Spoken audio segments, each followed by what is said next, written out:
Vamos a hablar de las proteínas. Las proteínas son una macromolécula de gran importancia a nivel biológico porque pueden cumplir diferentes funciones, pero esas funciones que pueden cumplir las proteínas están muy determinadas gracias a sus niveles estructurales. Todas las proteínas pues están conformadas por diferentes aminoácidos y tienen, en general, todas van a compartir una estructura primaria. Sin embargo, esa estructura primaria va a determinar los diferentes niveles estructurales que pueden alcanzar ciertas proteínas. Algunas llegan hasta un nivel cuaternario, no todas lo logran hacer, pero esto va a estar muy determinado por la estructura primaria. Y en este video lo que quiero es señalarles la importancia que tiene. Nos vamos a concentrar en qué es la estructura primaria de la proteína, qué la define y qué implicaciones tiene.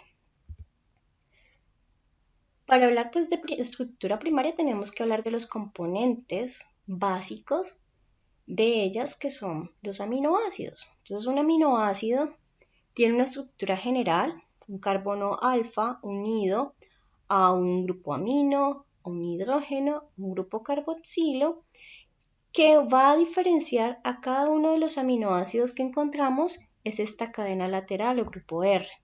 Entonces estos tres componentes son los mismos, sin embargo la cadena lateral es diferente para cada aminoácido. Entonces eso va a determinar que cada uno de estos aminoácidos tenga unas propiedades diferentes respecto al otro.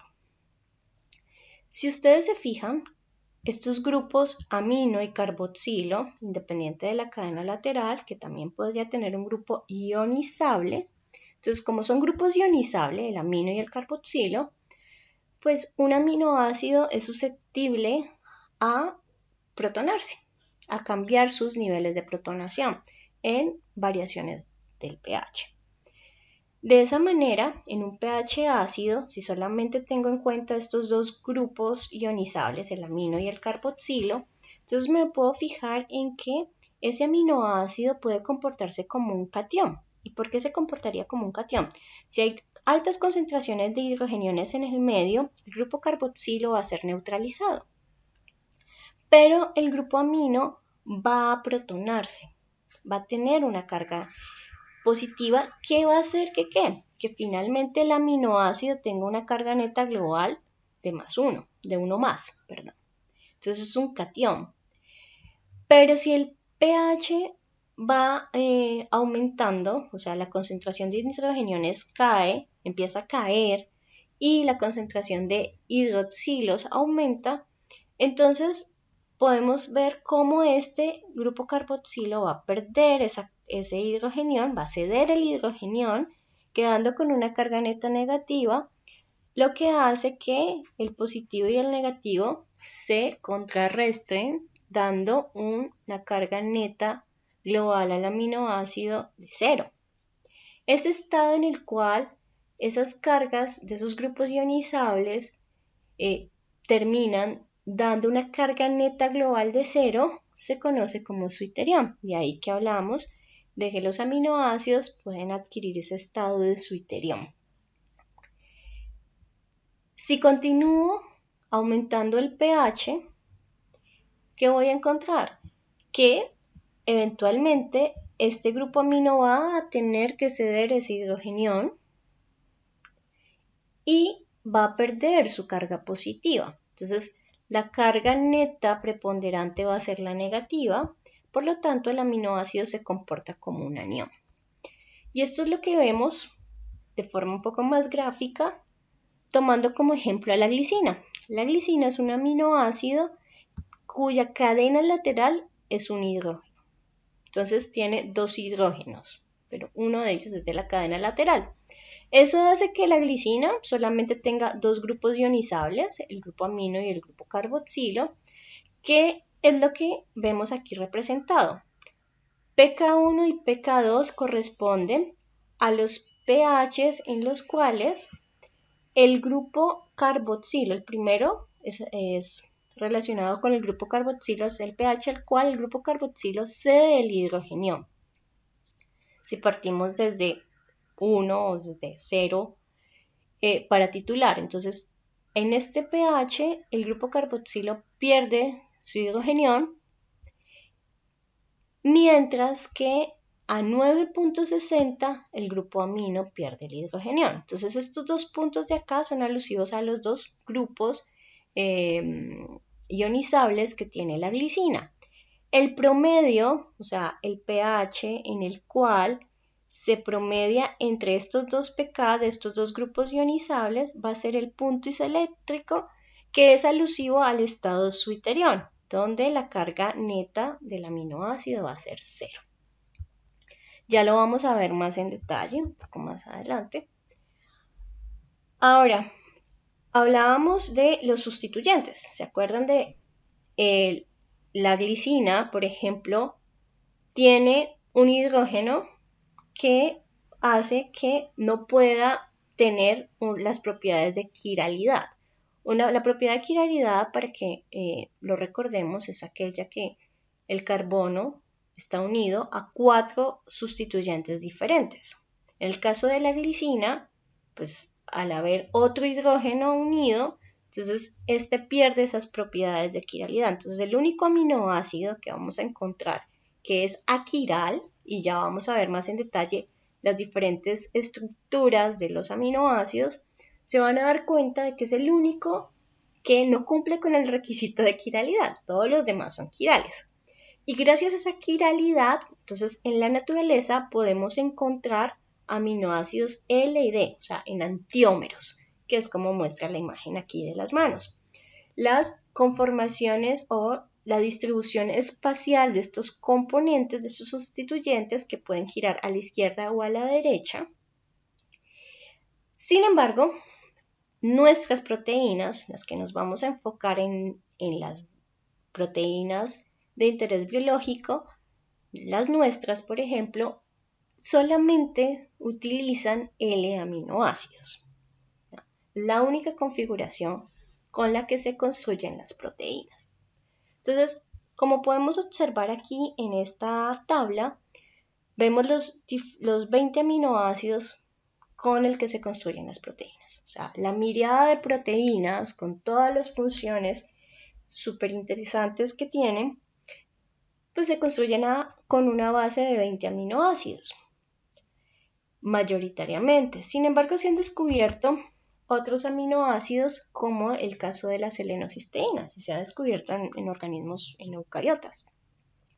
La selenocisteína o aminoácido 21 es un aminoácido que se presenta en algunas proteínas, sobre todo en la parte final de las proteínas cuando se están produciendo, porque el codón de terminación, el UGA, en un momento determinado puede incorporar este aminoácido en vez de un codón de terminación.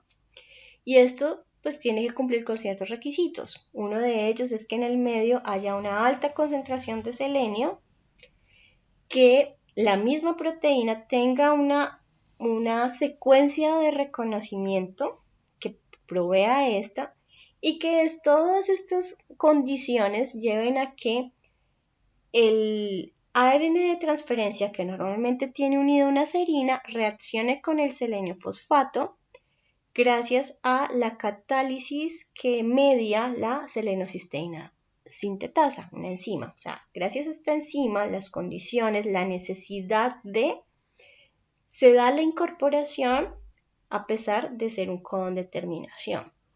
Entonces, son unas características que permiten que algunas de estas proteínas incorporen este aminoácido que comúnmente no se va a encontrar.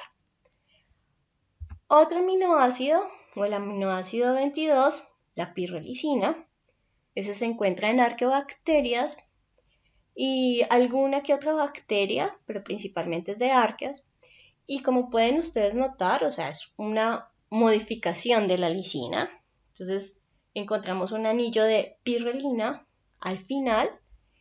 Y bueno, es básicamente para mostrarles que aparte de los 20 aminoácidos, también hay otros aminoácidos que también pueden hacer parte de proteínas de interés biológico.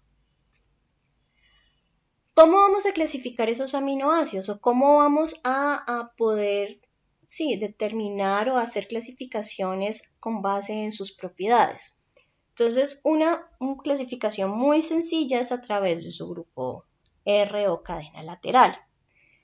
Cadena lateral que se va a agrupar en 4 categorías, dependiendo de si ese grupo o esa cadena tiene grupos hidrofóbicos o apolares, grupos con una polaridad más no carga, o los que son polares y además de eso presentan una carga definida que puede ser positiva o negativa. Dentro de los aminoácidos apolares, en total vamos a encontrar, de esos 20 vamos a encontrar 9. Entonces el primero que pueden ustedes observar es la glicina, un hidrógeno que está unido a él, la alanina, grupo metilo, valina, leucina, isoleucina, grupo butilo. Entonces, como ven, totalmente, toda su cadena lateral es hidrofóbica.